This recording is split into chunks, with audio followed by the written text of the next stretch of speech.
Hi guys, I'm Divanshu from Team Scrapingdog, and in this tutorial we'll tell you how you can build an AI agent using no-code platform n8n. So our workflow starts when a chat message is received, and that message goes into our AI agent where we have this system prompt that I want this AI agent to answer whatever question the user may ask, and the output I want is in the JSON format. Then I have some tools connected to this AI agent. So I have chat model connected, which is I am connecting through open router and using this particular model.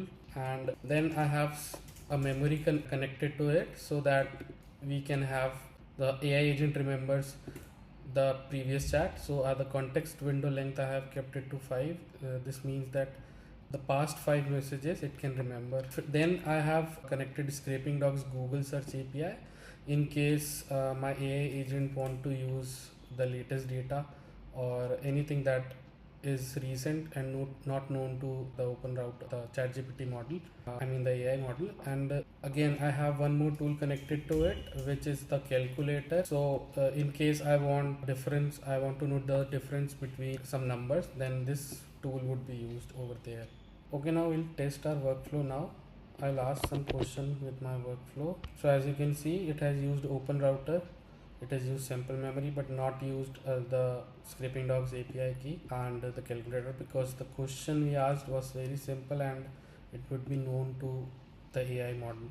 So now what we'll do, we'll ask some question that is not known to the OpenAI model, and let's ask it what is the current price of Bitcoin.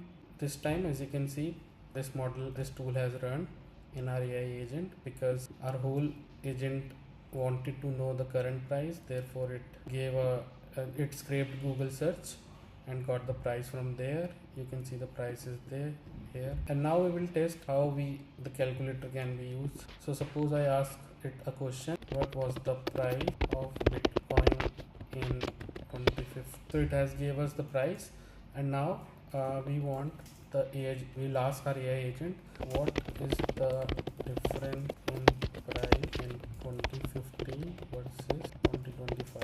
So in this case, you'll see the calculator will be used and we'll get the difference of the values. So this way you can connect Scrapingdog's API to any of your workflow, including n8n.